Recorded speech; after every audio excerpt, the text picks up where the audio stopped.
ரத்னவாணி சமுதாய வானொலி. ரத்னவாணி உங்க பிரச்சனைய சொல்லுங்க, தீர்வைய உடனே கேளுங்க, வெளியே வந்து குரல் கொடுங்க. இது மக்களுக்கான சேவை. அற்புத தெரிஞ்சுக்கோ, தமிழில் சொல்றோம் புரிஞ்சுக்கோ. ரத்னவாணி சமுதாய வானொலி. ரத்னவாணி. ரத்னவாணி 90.8 சமுதாய வானொலி ஒலிபரப்பு கோவை ஈச்சனாரி ரத்தினம் கல்லூரி வளாகத்தில் இருந்து ஒலிபரப்பாகிறது.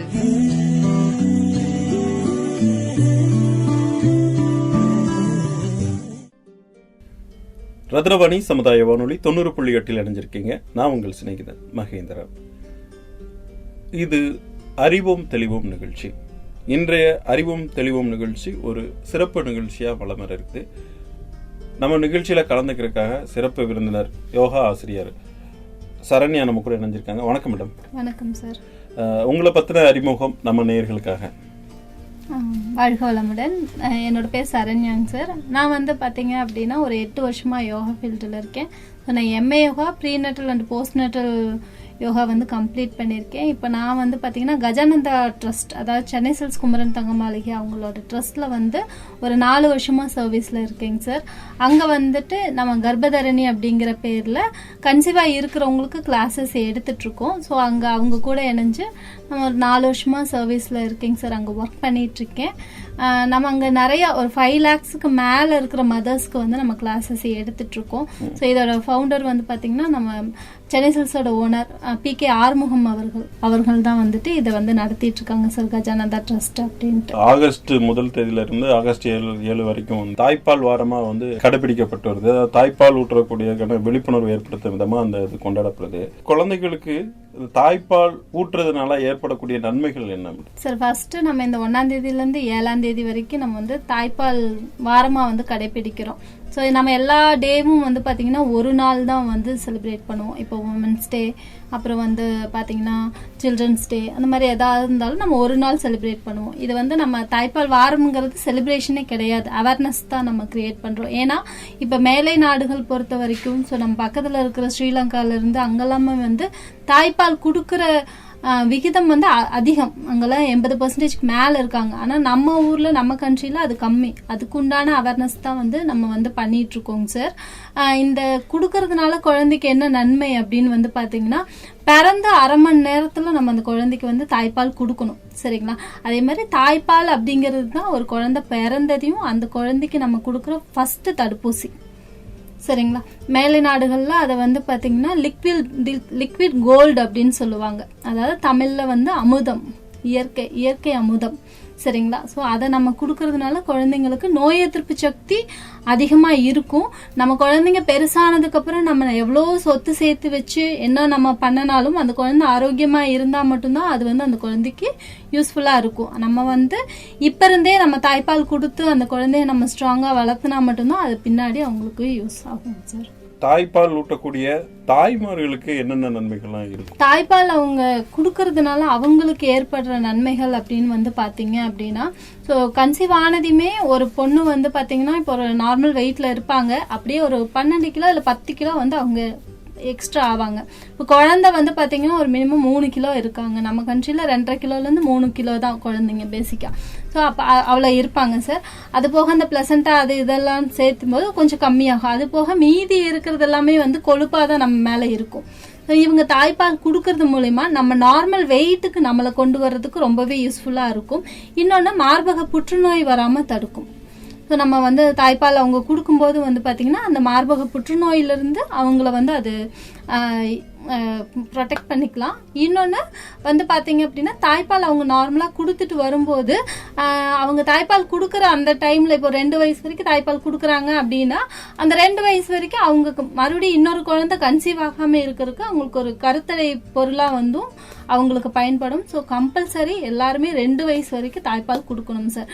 அதுவும் 6 மாசம் வரைக்கும் பாத்தீங்க அப்படின்னா தண்ணி கூட குடுக்க கூடாது குழந்தைக்கு. நம்ம விக்கல் எடுக்குது அப்படின்னு சொல்லி தண்ணி கொடுப்பாங்க, இல்ல சக்கரை தண்ணி கொடுப்பாங்க, மோஷன் போகலன்னு சொல்லி திராட்சை தண்ணி கொடுக்கலாம் அப்படின்னு சொல்லி கொடுப்பாங்க. அந்த மாதிரி எல்லாம் இல்லாம so full and full 6 months வெறும் தாய்ப்பால் மட்டுமே கொடுக்கணும். அதுக்கப்புறமா வந்து பாத்தீங்கன்னா இணை உணவு நம்ம அதை கொஞ்சம் ஃபுட்டோட சேர்த்து நம்ம தாய்ப்பால் கொடுப்போம் இல்லைங்களா, அப்படி வந்து அவங்க கொடுத்துட்டு வரணும் சார். சில பேர் வந்து தப்பான அந்த புரிதலோட அந்த தாய்ப்பால் கொடுத்தா அழகு கட்டுரும் அப்படின்னு வந்து தாய்ப்பால் விட்டாம சில தவறான புரிதல் இருக்கு. அதை பத்தி என்ன சொல்லுங்க? அதாவது அழகு கெட்டுருன்னே கிடையாதுங்க சார். நம்ம வந்து நான் என்ன சொல்லுவேன்னா, நான் தான் சொன்னேன், நம்ம பாத்துக்கிறதுக்கே வந்து தாய்ப்பால் கொடுக்கறதுனால மட்டும்தான் இந்த மாதிரி நோய்கள்ல இருந்தும் நம்ம வந்து காத்துக்க முடியும்.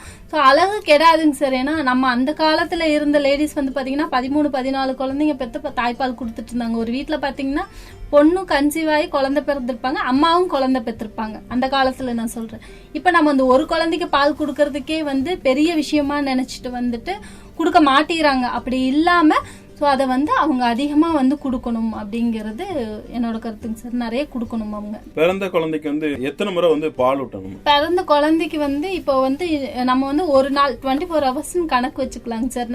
நிறைய பேர் குழந்தை அழுதுட்டே இருக்குது, ஸோ பால் பத்துறது இல்ல.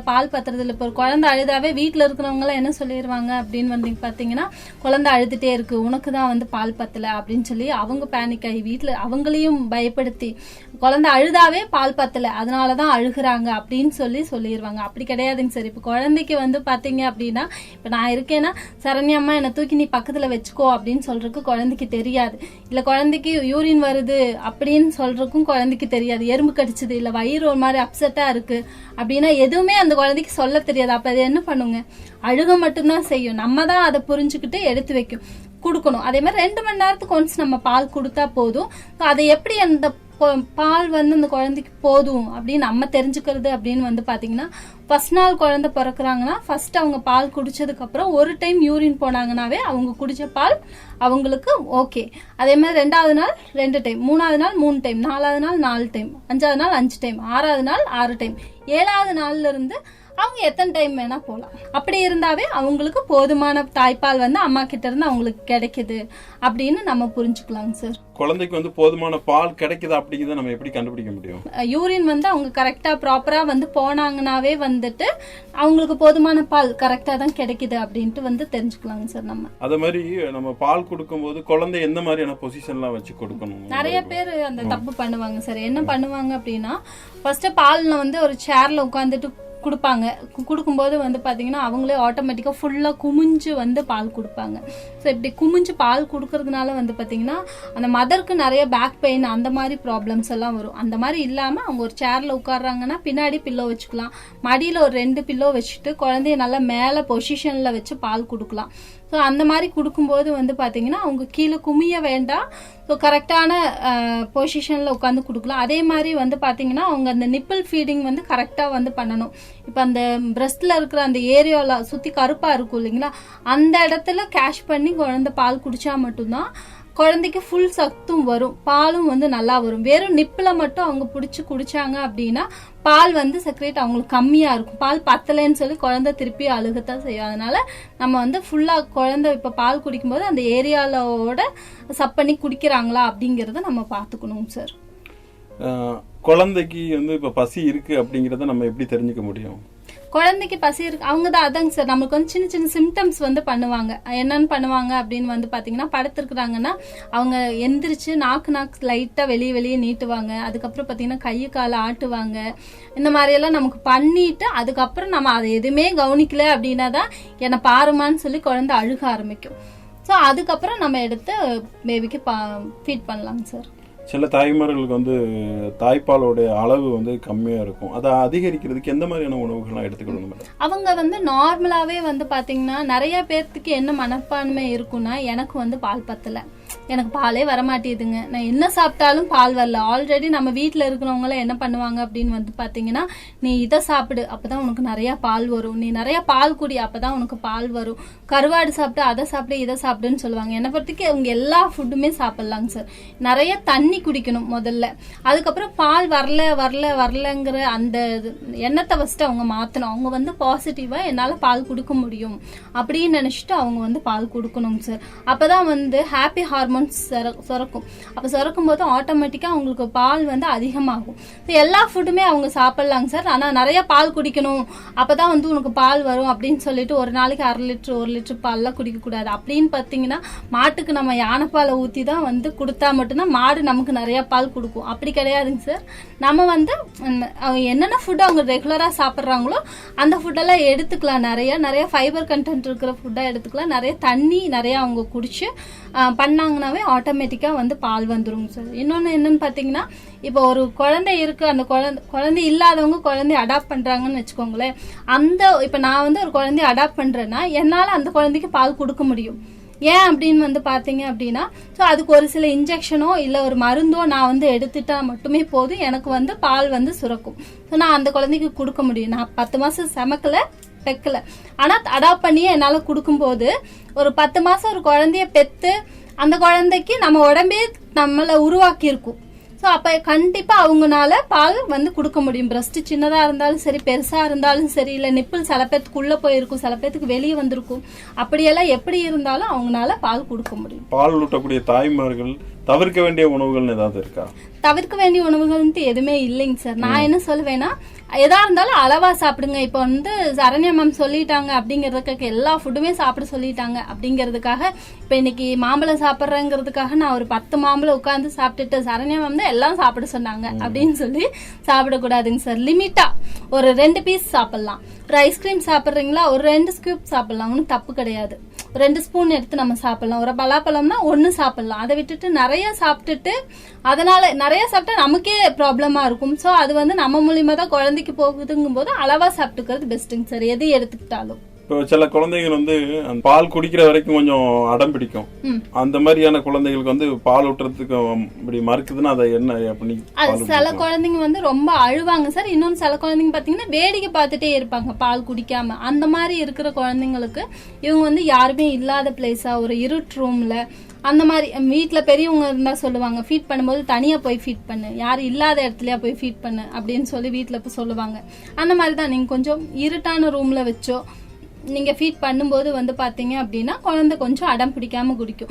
அதே மாதிரி நீங்க போன் பார்த்துட்டோ இல்ல டிவி பார்த்துட்டோ அந்த மாதிரி பால் குடுக்காம, ஸோ அவங்க அந்த குழந்தையோடயே வந்து மிங்கிள் ஆகி ஒரு கண்ணை மூடி உட்கார்ந்து குழந்தைக்கு பால் கொடுக்கும்போது நம்ம பிரீத்து கவனிச்சுட்டோ இல்லைன்னா அந்த குழந்தையோட தலையை வருடி விட்டு, காலை வருடி விட்டு, கையை வருடி விட்டு அவங்க கொடுக்கும்போது அந்த பாண்டிங் வந்து ஜாஸ்தி ஆகும் சார். அப்போ ஆட்டோமேட்டிக்கா வந்து பேபி வந்து ஃபீட் எடுத்துக்குவாங்க. தாய்மார்கள் வந்து பால் ஊட்டுறதுனால சில தூங்கிட்டு இருப்பாங்க. சில குழந்தைகள் வந்து திடீர்னு இரவுல வந்து அடிக்கடி முழிச்சு பால் கேட்கும். இந்த மாதிரி 2 பேருமே முழிக்கிறதுனால வந்து ஏதாவது பாதிப்புகள் வருமா? பாதிப்பு எதுவும் வராதுங்க சார். சில குழந்தைங்க நைட்டு வந்து எந்திரிச்சு குடிப்பாங்க. இன்னொன்னு இந்த மாதிரி இருக்கும்போது வீட்டுல இருக்கிறவங்க சப்போர்ட் வந்து மதர்ஸ் வந்து கேட்டுக்கணும். ஸோ அதுக்காக தயங்கிட்டு என் குழந்தைய நான் மட்டும் தான் பாத்துக்குவேன் அப்படின்னு சொல்லி இருக்காம வீட்டுல இருக்கிறவங்களோட சப்போர்ட்டும் கொஞ்சம் கேட்டுக்கிட்டு அவங்களுக்குன்ட்டு அந்த சப்போர்ட் எடுக்கும்போது குழந்தைங்க தூங்கும்போது நீங்களும் தூங்கி கொஞ்சம் ரெஸ்ட் எடுங்க. அதே மாதிரி இந்த போஸ்ட், ஏன்னா அந்த உலகத்திலேயே நம்ம மட்டும் தான் பிஸியா இருக்கோம். குழந்தை பிறந்தது எல்லாருக்கும் அந்த ஒரு நினைப்பு வந்துடும், நான் தான் வந்து ரொம்ப பிஸியா இருக்கேன், ஏன்னா குழந்தைய பார்த்துட்டு இருக்கேன், டைப்பர் மாத்திரம், குழந்தை தூங்குறது இல்ல, நாங்க தான் ரொம்ப பிஸியா இருக்கேன் அப்படிங்கிற மாதிரி ஒரு நினைப்பு வந்துடும். அந்த மாதிரி இல்லாம சோ நீங்க வீட்டுல இருக்கிறவங்களோட ஹெல்ப்பும் கொஞ்சம் கேட்டுக்கோங்க. அது போக அவங்களுக்குன்னு அவங்க கொஞ்சம் டைம் ஒதுக்கிக்கலாம். அவங்களோட உடம்ப பாத்துக்கிறதுக்கு ஒரு சின்ன எக்ஸசைஸ், ஒரு சின்ன வாக்கிங், ஒரு காஃபி குடிச்சிட்டு ஒரு மொட்டை மாடியில ஒரு சின்னதா ஒரு வாக்கிங் எடுத்துக்கிறது, இல்ல ஒரு பாட்டு கேட்டுக்கிறது, இல்ல ஒரு மெடிடேஷன் பண்றது, அந்த மாதிரி அவங்களுக்குன்னு ஒரு டைம் அவங்க ஸ்பெண்ட் பண்ணாங்கன்னாவே வந்து பாத்தீங்கன்னா அந்த போஸ்ட் டெலிவரி டிப்ரெஷன்ல இருந்து கொஞ்சம் அவங்க வெளியே வந்துக்கலாம். அதுக்கப்புறம் வந்து அந்த வீட்டுல இருக்கிறவங்க சப்போர்ட் கிடைக்கும் போதே வந்து பாத்தீங்கன்னா குழந்தை தூங்கும்போது இவங்களும் தூங்கி ரெஸ்ட் எடுக்கும் போது எல்லாமே கொஞ்சம் சரியாயிரும் சார். இப்போ தாய்ப்பால் நிறைய கிடைக்கக்கூடிய தாய்மார்கள் வந்து இப்போ தாய்ப்பால் தானம்லாம் பண்ணுறாங்க. கம்மியா இருக்க குழந்தைகளுக்காண்டி தாய்ப்பால் தானம், அந்த தாய்ப்பால் தானத்தை பத்தி சொல்லுங்க. தாய்ப்பால் தானம் அப்படிங்கறது வந்து பாத்தீங்கன்னா ரொம்பவே இம்பார்ட்டன்ட் சார். அதாவது நிறைய மதர்ஸ்க்கு வந்து பாத்தீங்கன்னா நிறைய பால் சுரக்கும். நிறைய பேர் என்ன பண்ணுவாங்கன்னா அதை வந்து வேஸ்ட் பண்ணிடுவாங்க, செடியில அடிச்சு விடுறது இல்ல செவுத்துல இது பண்ணி விடுறது, அந்த மாதிரி இருக்கும். அந்த மாதிரி இல்லாம எவ்வளவோ குழந்தைங்க வந்து தாய்ப்பால் கிடைக்காம இருக்காங்க. அதாவது இப்ப வந்து கம்மி குறப்பிரசவத்துல பிறந்திருப்பாங்க இல்லையா, அந்த குழந்தைங்க பிளஸ் வந்து பாத்தீங்கன்னா குழந்தை பிறந்திருப்பாங்க, அந்த டைம்ல மதருக்கு ஏதாவது ப்ராப்ளம் இருக்கும், அதனால அவங்க ஃபீட் பண்ண முடியாம இருக்கலாம். அந்த மாதிரி இருக்கிறவங்கக்கெல்லாம் வந்து இந்த மாதிரி தாய்ப்பால் தேவைப்படும் சார். மேலை நாடுகள்ல வந்து பாத்தீங்க அப்படின்னா ஏடிஎம் மாதிரி வச்சிருப்பாங்க, அங்கங்க போய் நம்ம பால் எடுத்துக்கலாம். இங்க வந்து பாத்தீங்க அப்படின்னா நம்ம ஜிஹெச்ல, ராமகிருஷ்ணால, கேஎம்சிஹெச்ல இங்க எல்லாமே ஃப்ரீயாவே கிடைக்கும் நமக்கு. அதுக்கு ஒரு டாக்டரோட பிரிஸ்கிரிப்ஷன் மட்டும் இருந்தா போதும், நம்ம வந்து வாங்கிக்கலாம். இவங்க என்ன பண்ணலாம்னா, இப்ப நம்ம கர்ப்பதரணியை கூட அவங்க கஜானந்த ட்ரஸ்ட் கூட அவங்க கான்டாக்ட் பண்ணாங்க அப்படின்னா வந்து நாங்களே டைரக்டா வந்து கலெக்ட் பண்ணி, அது ஒரு சில ப்ராசஸ் இருக்கு, அதை பண்ணி அவங்க வச்சுக்கிட்டாங்கன்னா 1 வருஷம் வரைக்கும் யூஸ் பண்ணலாம். அந்த தாய்ப்பால் அவங்க வந்து யூஸ் பண்ணலாம். ஸோ அவங்க எக்ஸ்ட்ரா வருதுங்கிறத நாங்க ஒரு பேக்கிங் எல்லாம் கொடுத்துருவோம். அதுல வந்து அவங்க கலெக்ட் பண்ணி ஃப்ரிட்ஜில் ஸ்டோரேஜ் பண்ணி இவ்வளவு ஆயிடுச்சுன்னு சொல்லி நம்மளை கூப்பிட்டாங்கன்னாவே நாங்க கலெக்ட் பண்ணி கொண்டு போய் கொடுத்துருவோம் சார். அதனால அவங்க நிறைய பண்ணலாம். அதாவது நம்ம குழந்தைக்கு கொடுத்தது போக மீதி, அதுக்காக ஃபுல்லுமே தானம் பண்ண சொல்லல. ஸோ நம்ம ஃபர்ஸ்ட் நம்ம குழந்தைங்களுக்கு எவ்வளவு வேணுமோ அதை கொடுத்துறோம். அது போக எக்ஸ்ட்ரா இருக்கிற மில்கை வந்து அவங்க தானம் பண்ணலாம். இந்த தாய்ப்பால் தானம் கொடுக்கறத பத்தின விழிப்புணர்வு மக்கள்கிட்ட எப்படி இருக்கு? இப்ப பரவாயில்லைங்க சார். இப்ப நிறைய பேர் வந்து அதை பண்றாங்க, நிறைய பேர் கொடுக்குறாங்க. இன்னுமே கொஞ்சம் நிறைய வேணும், கொடுக்கணும். இன்னுமே நிறைய உமன்ஸ் அதுக்கு வாண்டடா வந்து நம்ம கொடுக்குறோம், நாங்க கொடுக்குறோம் அப்படின்னு சொல்லி வரணும். இல்ல நம்ம குழந்தைங்களுக்கு பத்தலைன்னா கூட நம்ம இங்க இருந்து வாங்கிக்கலாம். சில பேர்த்துக்கு உண்மையாவே வராது. இப்ப நான் சொன்னேன் இல்லைங்களா, அடாப்ட் பண்றவங்க அப்படின்ட்டு, அடாப்ட் பண்ற குழந்தைங்களுக்குமே பால் தேவைப்படும். இந்த மாதிரி மில்க் பேங்க்ல இருந்து தான் வாங்கிக்குவாங்க. அந்த மாதிரி இருக்கிறவங்களுக்கும் இந்த தானம் கொடுக்கறதுனால அந்த குழந்தைக்கும் ஹெல்த் நல்லா இருக்கும் இல்லையா? அதனால எல்லாருமே அதுக்கு வந்து முன் வரணும். இன்னுமே நம்ம நிகழ்ச்சி கேட்டுட்டு இருக்கக்கூடிய தாய்மார்களுக்கு நீங்க என்ன சொல்ல வரீங்க? நான் என்ன சொல்றேங்கன்னா சார், கம்பல்சரி எல்லாருமே வந்து குழந்தைக்கு வந்து ஃபீட் பண்ணுங்க. ஏன்னா அதுதான் நம்ம குழந்தைக்கு நம்ம கொடுக்குற முதல் சொத்து இல்லையா? அந்த குழந்தை என்ன சொல்ற ஹெல்த் வைஸ் வந்து அந்த குழந்தை ரொம்பவே நல்லா இருக்கிறதுக்கும் ஃபர்ஸ்ட் தடுப்பூசியா இருக்கிறதுமே தாய்ப்பால் தான். அதனால எல்லாருமே வந்து கம்பல்சரி ஒரு 2 வயசு வரைக்கும் ஃபீட் பண்ணலாம், பண்ணணும்.